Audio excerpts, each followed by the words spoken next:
Welcome to the Deep Dive, where we take a stack of dense source material articles, research, financial docs, and we really just pull out the essential knowledge you need. Yeah, Today, we are diving into one of the most talked about and, frankly, highly secretive financial stories in the religious world. for sure. We're talking about the investment practices of Ensign Peak Advisors, or EPA.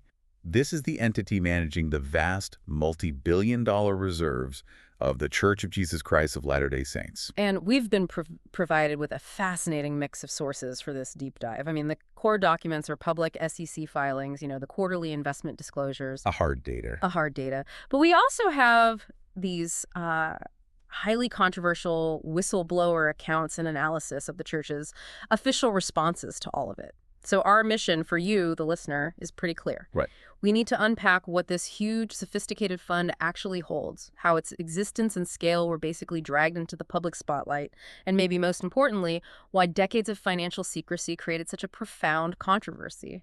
And when we talk about scale, the numbers are just, they're truly eye-popping. Based on the most recent public filing we have, the 13F for the period ending September 30, 2025, the total disclosed portfolio value for Ensign Peak is sitting at, get this, $60,948 million. Just staggering, over $60 billion. And that's spread across, what, 1,696 individual stock holdings? Yeah, almost 7,800. And it's so important to stress right from the start that this is only the disclosed value. That 60 billion number is just the slice of their holdings in U.S. public stocks. Okay, so that brings up a good technical point. We keep mentioning the 13F filing.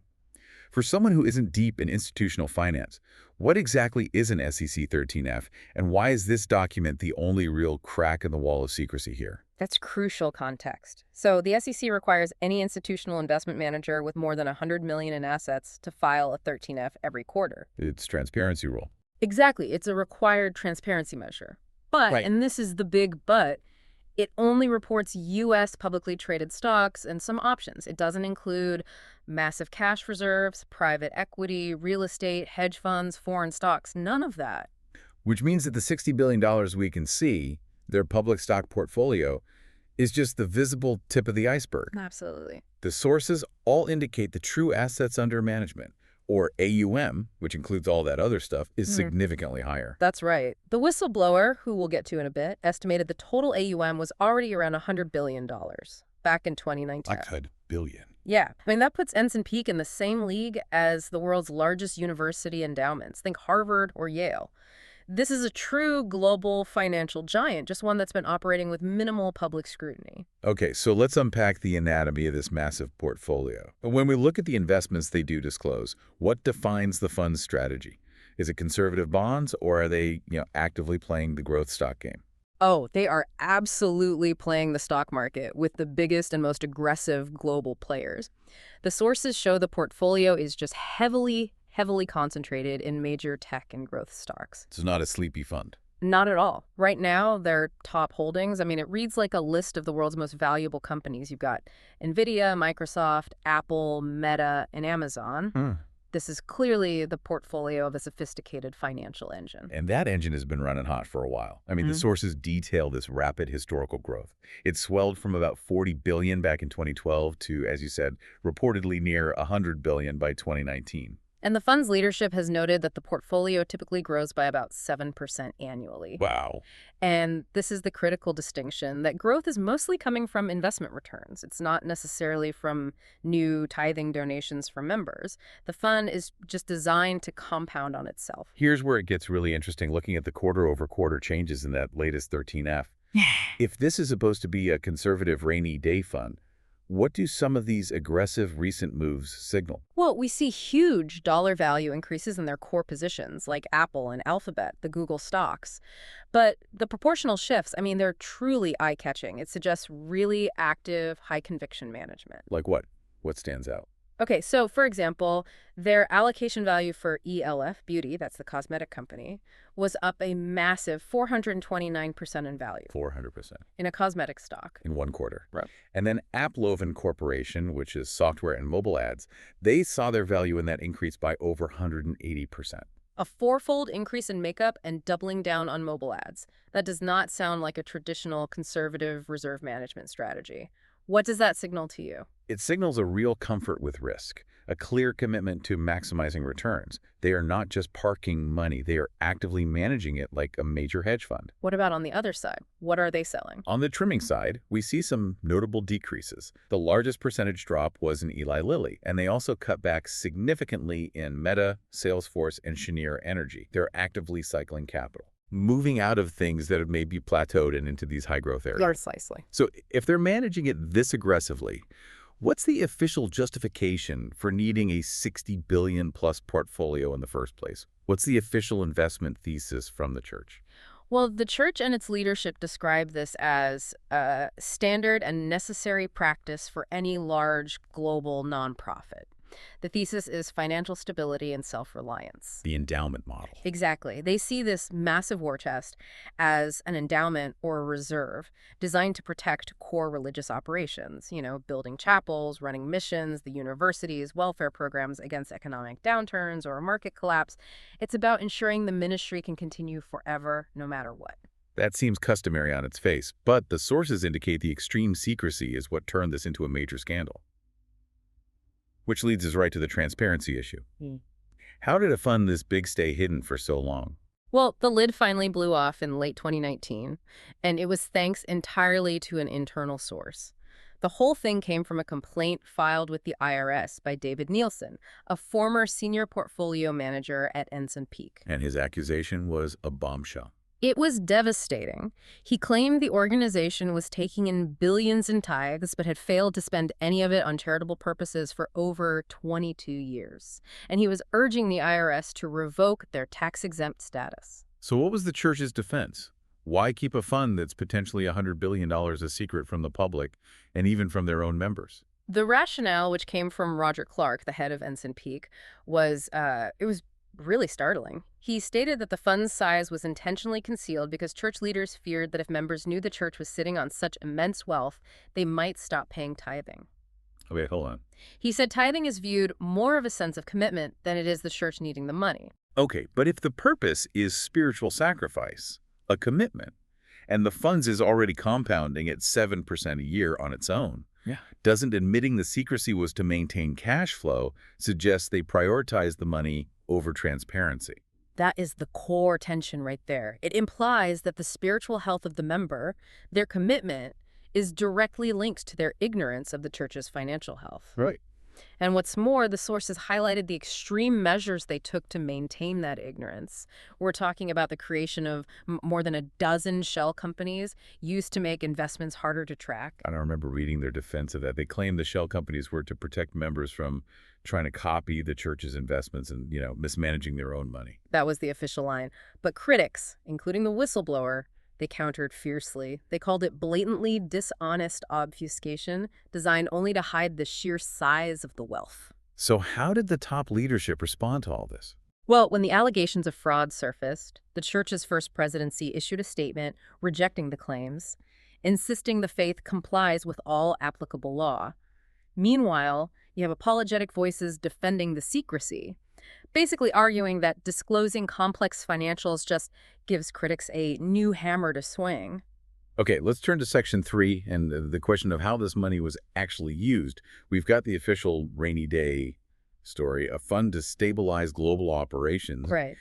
And we even see sources tying this desire for massive reserves back to the church's early history, like Joseph Smith's father losing his savings, which might have instilled this deep institutional fear of financial risk. That historical context explains the desire to save, for sure. But the controversy really centers on how the money was actually spent when it was deployed. And the whistleblower revealed, and church officials later had to concede, that there were some major non-charitable expenditures made from the fund. Let's slow down here and define those two enormous cash transfers. What were they? Okay, so the first major use was about $600 million. That was used to rescue Beneficial Life, which is a church-owned insurance company, a for-profit business. $600 million to an insurance company. Mm-hmm.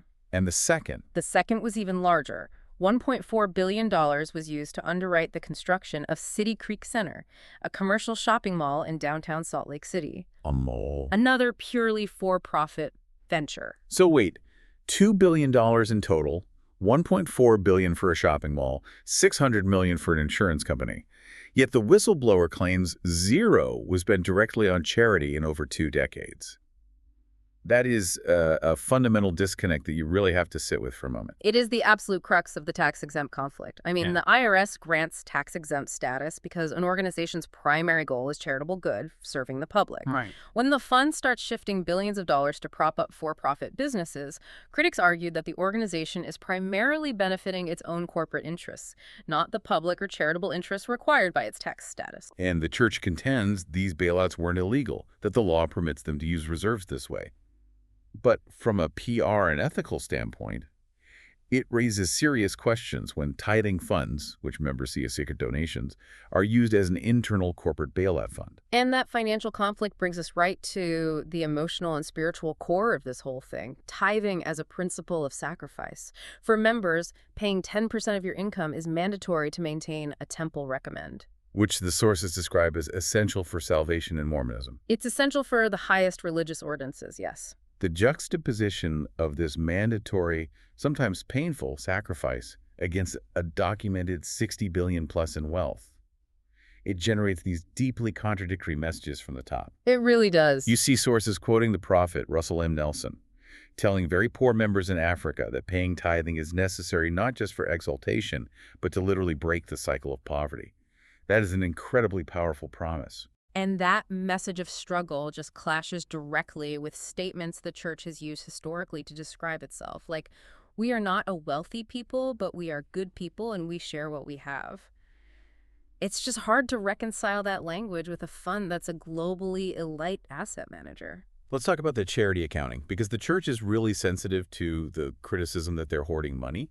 Officials now claim the faith gives about $1 billion a year to humanitarian causes. And that billion-dollar figure, it has to be carefully contextualized. Based on the historical documents we reviewed, older figures suggested that actual cash donations were much, much smaller. So where does the billion-dollar number come from? In the past, billions claimed over decades for charitable spending were attributed mainly to the valuation of material assistance, things like canned goods or supplies, and crucially, the valuation of member volunteer hours. So critics call that creative accounting.